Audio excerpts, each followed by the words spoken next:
तो इस कहानी के स्टार्टिंग में हम एक बूढ़े जादूगर को देखते हैं जो कि एक अंधेरे गुफे में एक जादुई तलवार को लेकर किसी को ढूंढ रहा था। और अभी उसे वहाँ एक छोटा सा बच्चा मिलता है जिसको किसी ने पत्थर से बांध कर रखा था। दरअसल ये बच्चा इसी जादूगर का पोता होता है, लेकिन यहाँ अब ये किसी चीज से पोजेस हो गया होता है जो कि तब अपने दादाजी पर ही एक चाकू से हमला कर देता है। अब अगले सीन में हम इस मूवी के लीड कैरेक्टर डॉक्टर चियोन को देखते हैं जो कि अब उसके असिस्टेंट इनबे के साथ एक घर में पहुंचता है। दरअसल यहाँ इस घर में रहने वाले कपल को लग रहा था कि उनके घर में कोई सुपरनेचुरल चीज घूम रही है, जिसकी वजह से उन्होंने भूतों को भगाने के लिए एक्सोर्सिस्ट डॉक्टर चियोन को यहाँ बुलाया था। अब यहाँ चियोन इनके घर में एंट्री करते ही अपने हाथ में बंधी हुई एक बेल को बजाने लगता है जो कि तब नहीं बजता, जिसका मतलब यहाँ कोई भूत वगैरह कुछ नहीं था। दरअसल ये जादुई बेल उसे अपने दादाजी से मिला था, जिससे ही उसे पता चलता था कि कौन सा जगह हंटेड है और कौन सा नहीं, क्योंकि वो बेल किसी भी बुरे शक्तियों के पास आते ही बजने लगता था। अब यहाँ डॉक्टर चियोन आया था तो भूतों को भगाने, लेकिन जब उसे एहसास हो जाता है कि यहाँ कोई भूत नहीं है, ये उन लोगों के साथ थोड़ा स्कैम करने की सोचता है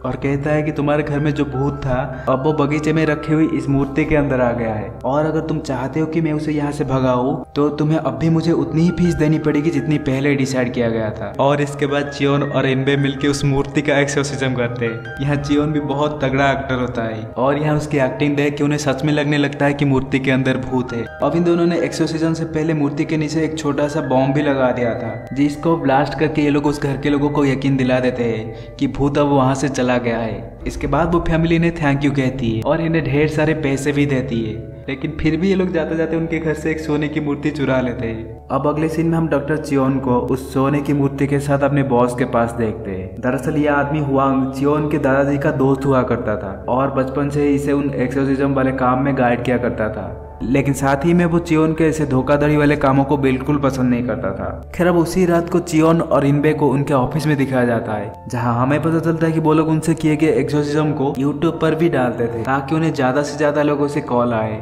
इसके बाद हम चियोन को अपनी जादुई बेल को एक टूटी हुई तलवार के पास संभाल के रखते हुए देखते हैं, क्योंकि उन्हीं दो चीजों की वजह से वो एक्सोर्सिज्म वाले काम को कर पाता था, जहां वो बेल भूतों का पता लगाने और वो टूटी हुई तलवार भूतों को इंसानों के शरीर से बाहर निकालने में काम आता था। अब नेक्स्ट सीन में हम योक्योंग नाम के एक लड़की को चियोन के ऑफिस में देखते हैं, जो कि यूट्यूब पे ही इनके वीडियोस को देख के इनसे मदद मांगने आई थी, लेकिन यह चियोन उसे मना कर देता है क्योंकि उस लड़की के काम के लिए इन्हें शहर से बाहर एक दूसरे गाँव में जाना पड़ रहा था। लेकिन तभी वो लड़की इनके सामने बहुत सारे पैसे रखती है और किसी भी हाल में उसकी मदद के लिए इन्हें रिक्वेस्ट करती है। वो कहती है कि मेरी छोटी बहन अब किसी चीज से पोजेस हो गई है, साथ में अब हमारे गांव में भी बहुत सारे लोगों की अननेचुरल डेथ होती रहती है, जिन सब की एक एक उंगली भी कोई काट के ले जाता है। अब यहाँ ये सब बातें सुनने के बाद डॉक्टर चियोन यू की मदद के लिए राजी हो जाता है और अगले सीन में हम उसे अपने असिस्टेंट इनबे के साथ यू के साथ उनके गांव में जाते हुए देखते हैं, जहाँ रास्ते में यू को एक आत्मा भी दिखती है, लेकिन इसे उससे ज्यादा कोई फर्क नहीं गिरता। और ऐसा क्यों है ये हमें थोड़ी देर में पता चल जाएगा। अब यहाँ गाड़ी चलाते चलाते शाम हो गई थी और तब तक ये लोग उस गाँव में भी पहुंच जाते हैं, जहाँ पर अब हर तरफ कोहरा ही छाया हुआ था, साथ में जगह जगह मरे हुए लोगों की फ्यूनरल्स भी हो रहे थे। यहाँ हम गाँव के हर घर के बाहर कई सारे तालिस्मान भी लटकते हुए देखते हैं, जो सब देख के डॉक्टर चियोन को भी बहुत अजीब फील हो रहा था।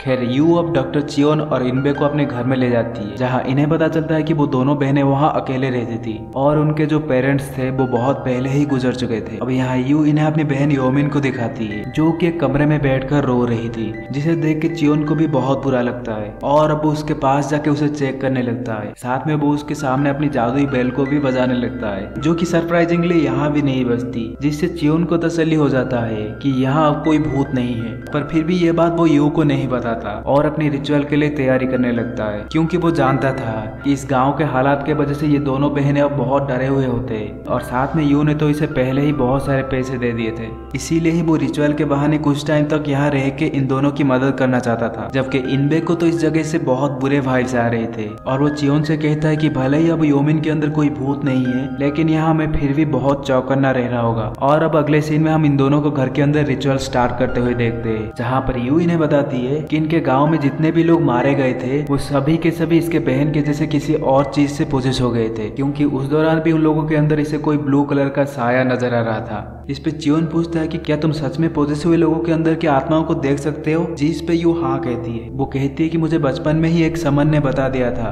कि मेरे ये आंखें स्पेशल है, इसीलिए मुझे वो चीज भी दिखते हैं जो एक आम इंसान नहीं देख सकता, लेकिन इतने सालों में मैं कभी भी उन आत्माओं को हमारी दुनिया से इंटरफेयर करते नहीं देखा था। अब ये सब सुनने के बाद चियोन उसे अपनी टूटी हुई तलवार दिखाता है और कहता है कि देखो ये मेरी दादाजी की जादुई तलवार है जिससे हम किसी भी बुरी शक्तियों को डिस्ट्रॉय कर सकते हैं। इसीलिए अब एक्सोर्सिज्म के दौरान तुम्हें कोई भी भूत या साया नजर आए तो तुम मुझे फौरन बता देना, जिससे इस तलवार से हम उसे डिस्ट्रॉय कर देंगे। और इतना कह के वो योमिन के पास जाके रिचुअल स्टार्ट करता है, जिससे वहाँ योमिन जो अब तक बिल्कुल नॉर्मल थी अब धीरे धीरे डीमोनिक होने लगती है और वो वहाँ एक कुर्सी उठा के चियोन के छाती पे मार देती है, जहाँ यू को भी योमिन के अंदर वो साया वापस दिखने लगता है, जो कि पहले तो इन सबको बहुत गुस्से से घूरने लगता है, पर थोड़ी देर में योमिन के शरीर से बाहर निकल के यू के सामने आ जाता है। लेकिन यहाँ वो इसके साथ कुछ करने से पहले ही चियोन अपनी जादुई तलवार से उस परछाई पर हमला कर देता है, जिससे वो चीज अब सच में पूरी तरह डिस्ट्रॉय हो जाती है। दूसरी तरफ हम ब्योमचोन नाम के एक तांत्रिक को देखते हैं, जिसके सामने रखी हुई एक बांस का बॉक्स टूट जाता है और उसमें से किसी एक इंसान की उंगली नीचे गिरता है। दरअसल यहाँ ब्योमचोन ही वो आदमी था जो कि पूरे गांव में लोगों को मार के उनके उंगलियों को काट के ले जाता था और उन्हीं उंगलियों की मदद से वो उन सारे मरे हुए लोगों की स्पिरिट्स को अपना गुलाम बना देता था। दरअसल यहाँ ये जो तांत्रिक होता है वो एक गुफे के अंदर कैद हो गया था, जिसकी वजह से वो कुछ और जिंदा इंसानों को भी अपने काले जादू से गुलाम बनाया हुआ था, जिन्हीं की मदद से वो उन गांव वालों की उंगलियों को काट के अपने पास लेके आता था। अब हमें यह भी दिखाया जाता है कि ब्योमचोन को इस जगह से आजाद होने के लिए किसी एक इंसान की जादुई आंखों की जरूरत थी। कुछ ही देर पहले उस आत्मा के जरिए उसे पता चल गया था कि यू के पास भी वैसे ही जादुई आंखें हैं जिससे वो अपनी तांत्रिक रिचुअल कर पाएगा। इसी वजह से अब वो अपने गुलामों को यू को पकड़ के यहाँ लाने की ऑर्डर देता है। लेकिन ये काम उनके लिए बिल्कुल आसान नहीं था, क्योंकि डॉक्टर चियोन अब तक इस गाँव से नहीं गया था और उसके रहते वो यू के आंखें बिल्कुल नहीं निकाल सकते थे, क्योंकि चियोन की जो टूटी हुई तलवार थी उसे छूते संग ही सारे स्पिरिट्स डिस्ट्रॉय हो जाते थे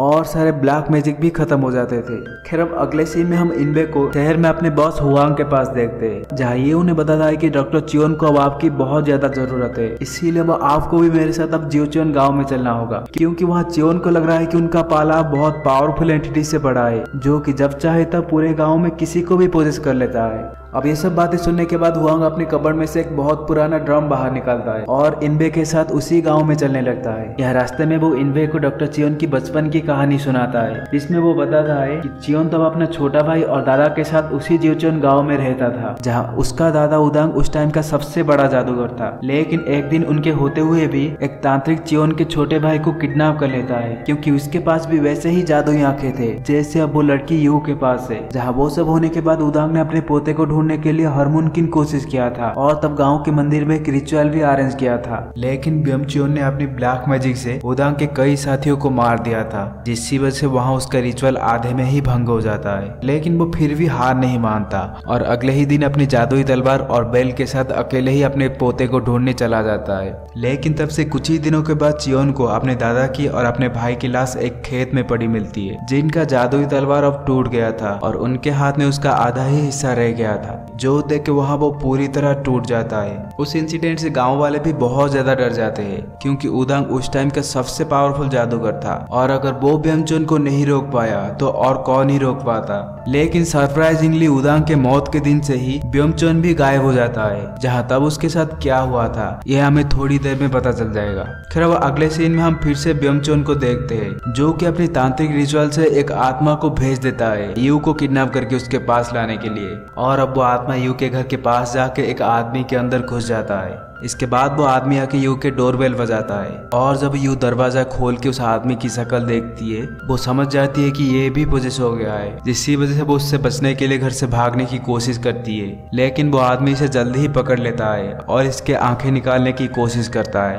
पर तब तक यहाँ डॉक्टर चियोन पहुंच जाता है और अपनी टूटी हुई तलवार से उस आत्मा को खत्म कर देता है। जहाँ वो आदमी जिसके अंदर वो आत्मा था अब यहीं पर गिर के बेहोश हो जाता है। लेकिन तब तक ब्योमचोन से भेजा हुआ एक और आत्मा यहाँ योमेन को पोजेस कर लेती है, जिसकी वजह से अब वो खिड़की से कूदकर भाग जाती है। अब यहाँ इसके बाद चियोन और यू उसके पीछे भी जाते हैं, लेकिन वो दौड़ते हुए जाके ब्योमचोन के आदमियों के गाड़ी में बैठ जाती है, जो कि उसे फौरन वहां से ले जाते हैं। दरअसल वही लोग थे जिनके मदद से वो गांव के लोगों की उंगलियां काट के इकट्ठा करता था। अब यहाँ इस मोमेंट में ब्योमचोन को भी पता चल गया था कि चियोन की टूटी हुई तलवार बहुत ताकतवर है और उसके रहते वो यू के आंखें कभी नहीं निकाल पाएगा। इसीलिए अब अपने सारे कैद किए हुए आत्माओं को इन पर हमला करने के लिए भेजने लगता है। लेकिन चियोन भी एक बहुत अच्छा तलवारबाज होता है, जो कि कैसे भी करके उन सारे आत्माओं को खत्म करने लगता है। अब यहाँ ये सिलसिला पूरी रात चलती है, जहाँ ब्योमचोन कई सैकड़ों आत्माओं को गाँव में भेजता है, लेकिन फिर भी वो सब चियोन से उसके तलवार को अलग नहीं कर पाते, जिसकी वजह से अब उसे बहुत गुस्सा आने लगता है और वो चियोन का गुस्सा अपने ही आदमियों को मार के निकालता है। यहाँ कुछ देर के बाद योमिन को उसके पास ले जाया जाता है। इसे देख के उसे थोड़ा तसल्ली मिलती है, क्योंकि अब वो समझ गया था कि अपनी बहन को ढूंढते हुए यू खुद ब खुद इसके पास चली आएगी। यहाँ इस तरफ हुआंग और इनमें तब तक गाँव में पहुंच गए थे, जहाँ चियोन अब उन्हें ये सारी बातें बताता है। जो सब सुन के हुआंग और भी ज्यादा डर जाता है और चियोन को ब्योमचोन से पंगा ना लेने के लिए कहता है, क्योंकि उसका दादा इतना बड़ा जादूगर होने के बाद भी ब्योमचोन से हार गया था। लेकिन यहाँ चियोन कहता है कि वो तलवारबाजी जानता है, जहाँ वैसे भी इसके तलवार के रहते किसी तरह का ब्लैक मैजिक या कोई स्पिरिट इसका कुछ बिगाड़ नहीं सकता। जो सब सुनने के बाद हुआंग इन सबको एक समन के पास लेके जाता है, जो कि एक एंजल से बात कर सकता था। दरअसल ये लोग उस एंजल से ब्योमचोन को खत्म करने की तरीका पता लगाना चाहते थे, लेकिन ये समन तो बहुत डरपोक आदमी होता है, जो कि ब्योमचोन का नाम सुनते ही डर जाता है। लेकिन यह चियोन, जो आज तक सबसे पैसे निकालने की फिराक में रहता था, यह अपना सारा पैसा उस समन को दे देता है, जिससे वो समन मान जाता है। फिर वो अपने रिचुअल करके अपने एंजल को वहाँ बुलाता है, और तब यहाँ हमारी प्यारी जीसो एंजल का रूप लेके प्रकट होती है, जिसे सिर्फ यो ही देख पा रही थी, क्योंकि उसके पास जादुई आंखें जो थे। इसके बाद वो एंजल अपने समन के शरीर के अंदर चली जाती है, जहाँ पर डॉक्टर चियोन अब एंजल को ब्योमचोन के बारे में बताता है और पूछता है कि उसके दादा उदांग ने पिछली बार कैसे उसे हराया था, जिसके जवाब में वो एंजल अब ब्योमचोन के रिलेटेड सारे सच्चाई बताने लगती है, जिससे हमें पता चलता है कि यूं के जो आंखें हैं वो एक खास तरह के तालिज्म को जलाने की ताकत रखती है, और उसी तालिज्म का इस्तेमाल करके ब्योमचोन एक गॉड के लेवल के पावर्स को हासिल करना चाहता है, जिसकी वजह से अब वो यूं के आंखें निकालना चाहता है। अब फिर वो चियोन के दादाजी उदांग के बारे में भी बताती है, जहाँ हमें फ्लैशबैक में तब की सीन दिखाया जाता है जब उदांग अपने पोते को ढूंढते हुए उस गुफा में गया था, जिसमें अब हम देखते हैं कि उदांग के पोते को ब्योमचोन की ही भेजी हुई एक आत्मा ने पोजेस कर लिया था, जिसकी वजह से तब वो अपने ही दादाजी के पेट में एक तलवार घुसा देता है। दरअसल वहाँ उदांग के पास ही वो तालिज्म था जो ब्योमचोन को चाहिए था, जिसकी वजह से वो इंजर होने के बावजूद अपनी जादुई तलवार को तालिज्म के अंदर घुसा देता है, जिससे वो तालिज्म हमेशा के लिए वहाँ ट्रैप होकर रहने वाला था, और उस जादुई तलवार के शक्तियों की वजह से ब्योमचोन उसे कभी भी निकाल नहीं सकता था। लेकिन ब्योमचोन को भी जल्द ही इसकी इंटेंशन समझ आ जाती है, और वो उस तलवार को पूरी तरह एक्टिव होने से पहले ही तोड़ देता है। साथ में तब वो तालिज्म के भी 2 हिस्से हो जाते हैं, जिसकी वजह से तब ब्योमचोन को बहुत गुस्सा आया था और वो उदांग को जान से मारने के लिए उसके पीछे भागा था। लेकिन तब तक वो भी अपने पोते के साथ अपनी तलवार के आधे हिस्से के साथ उस गुफे से बाहर चला गया था, और वहां गाड़ी हुई उस तलवार की वजह से ब्योमचोन उसी गुफे में ट्रैप होकर रह गया था। लेकिन उस टाइम उदांग भी अपने घावों की वजह से बहुत कमजोर हो गया था, इसीलिए ही वो अपने गाँव लौटने से पहले ही उस रात मर जाता है, जबकि उसका पोता बहुत देर तक बेहोश रहने के कारण उसके पास ही मर जाता है। अब यहाँ प्रेजेंट में वो एंजेलिना बताती है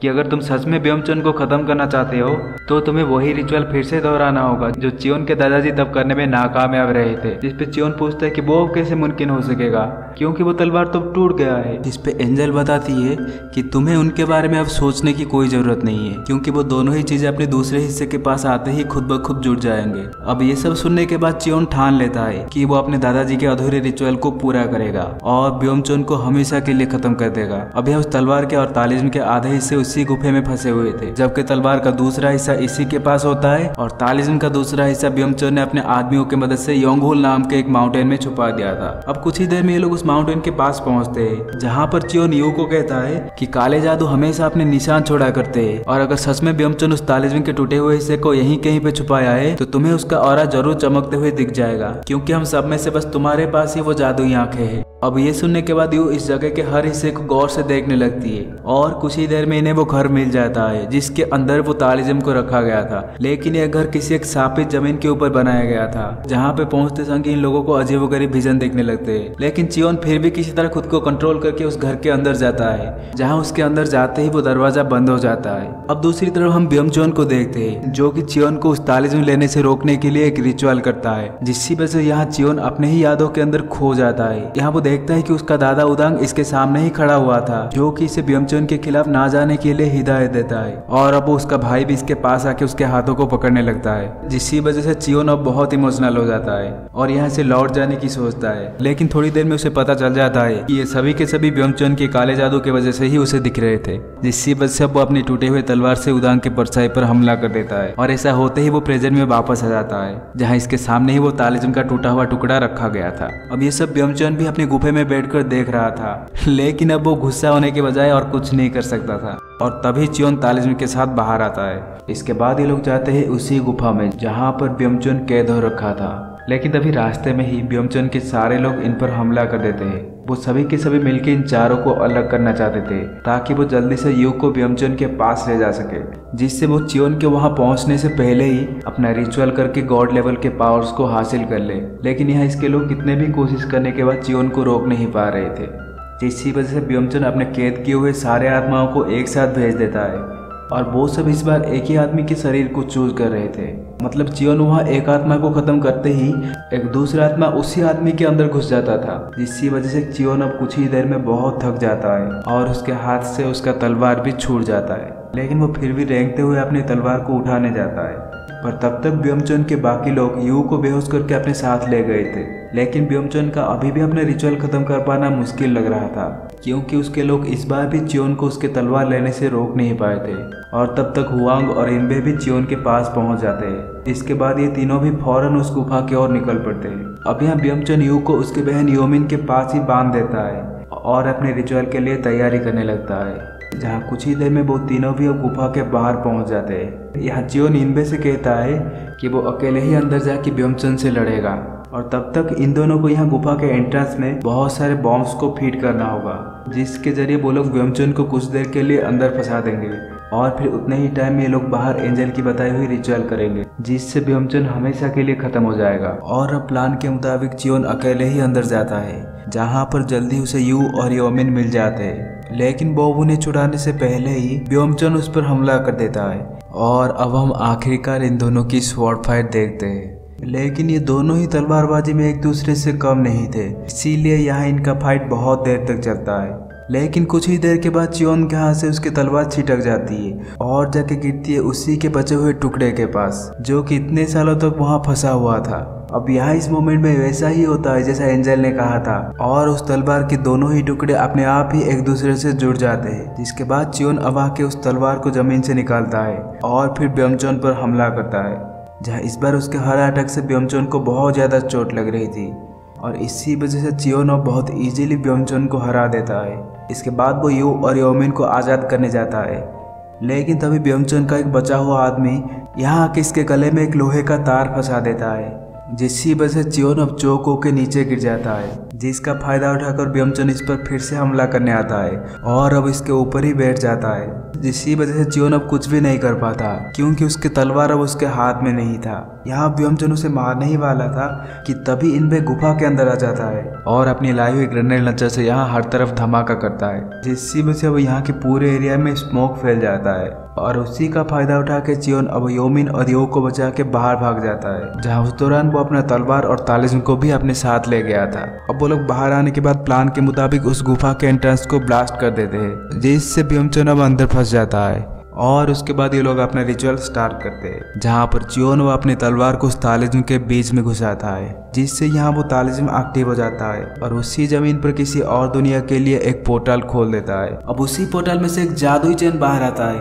और अपने आप ही जाके ब्योमचन से लिपट जाता है। वहाँ वो उससे भागने की बहुत कोशिश करता है, लेकिन वो इस चेन से छूट ही नहीं पाता और वो चेन उसे खींचकर उस पोर्टल की तरफ ले जाती है। लेकिन वहाँ गुफा का एंट्रेंस तो ब्लॉक हो गया था, इसीलिए वो चेन उसके शरीर से उसके आत्मा को ही निकाल के पत्थरों के उस पार ले जाता है, जहाँ इसका शरीर अब गुफे के अंदर ही रह जाता है, जहाँ उसका सोल अब हमेशा हमेशा के लिए उस चेन के साथ दूसरी दुनिया में चला जाता है। जिसके बाद अब चियोन अपना तलवार निकाल के उस पोर्टल को बंद करता है और फिर यू को उस तालिस्म की तरफ ध्यान से देखने के लिए कहता है, जहाँ यू के जादुई आंखों की वजह से उसे उस तालिस्म के ऊपर कुछ लिखा हुआ नजर आता है और जब वो उसे पढ़ती है वो तालिस्म खुद ब खुद ही जल के राख हो जाता है, जहाँ इसी के साथ ही यहाँ पर उनका सारा प्रॉब्लम खत्म हो जाता है और उनके गाँव में भी अब जो कोहरा छाया हुआ था वो भी अब चला जाता है। यहाँ मूवी के लास्ट सीन में चियोन और इनबे यू को उनके एक्सोर्सिज्म वाले टीम में ज्वाइन करने के लिए रिक्वेस्ट करते हैं, क्योंकि उसके पास जो जादुई आंखें थे और वो भूतों को देख सकती थी, जिसके लिए यहाँ यू भी मान जाती है। और इसी सीन के साथ ये movie doctor Cheon and the lost talisman यहीं पे खत्म हो जाती है। अब यहाँ इस पॉइंट में मुझे उम्मीद है आपको वीडियो पसंद आई होगी। अगर पसंद आई तो वीडियो को लाइक और चैनल को सब्सक्राइब जरूर कर देना और मैं मिलता हूँ आपसे अगले वीडियो में। तब तक के लिए बाय।